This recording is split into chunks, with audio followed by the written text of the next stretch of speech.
Islamist parties have captured more than 60% of the vote in the first round of Egypt's parliamentary elections.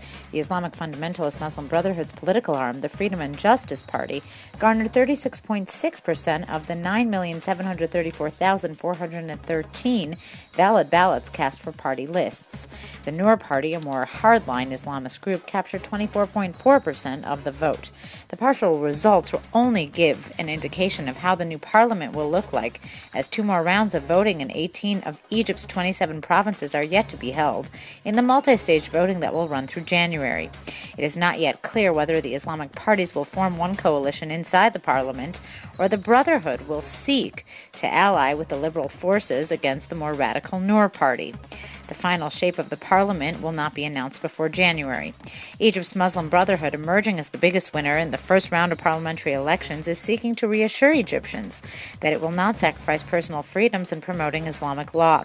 The deputy head of the Brotherhood's new political party, Issam El Arian, told on Saturday that the group is not interested in imposing Islamic values on Egypt, home to a sizable Christian minority, and others who object to being subject to strict Islamic codes. There are revelations about Gilad Shalit's time in Hamas captivity. The kidnapped soldier decided to stop eating while captive and reached a point of malnutrition that put him in a life-threatening situation. Shalit's hunger strike advanced his release as Hamas senior officials feared for his life.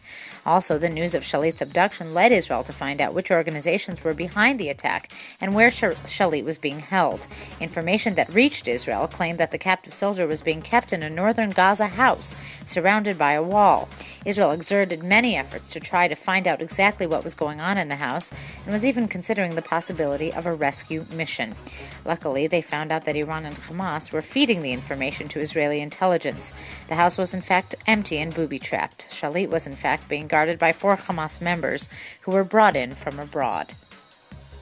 Modiin Energy LP announced that Netherlands Seawell and Associates Incorporated estimates that the offshore Yam Hadera license has a best estimate of gross recoverable reserves of 133 million barrels of oil and 1.4 trillion cubic feet of natural gas, with a geologic probability of success of 25 to 29%.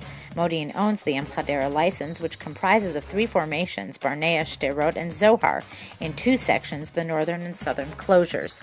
The low-end estimate is 49.7 million barrels of oil, and the high-end estimate is 343.5 million barrels. The oil and gas are found in Cretaceous strata. Israel Corporation have announced their intent to launch a new automotive brand, Quaros, which will focus on the Western European and Chinese domestic markets. Quaros plans to introduce a new compact sedan in Western Europe and China in 2013, initially producing 150,000 of the new vehicles, which will be sold through an independent retail network. They hope to eventually double production to 300,000 of the new car. The launch of Quaros comes as slow automobile sales, combined with an increase in competition, plagues China. The talent, which includes BMW Mini designer Gert Hildebrand, is looking to create unique and distinctive international designs.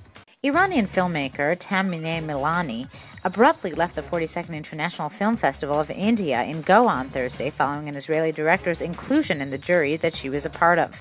While the festival organizers claim Milani had left due to her father's illness and said that they were unaware of any political circumstances, Iranian media reported that the real reason was the criticism directed at Milani in her homeland following the appointment of Israeli director Dan Wallman to the jury.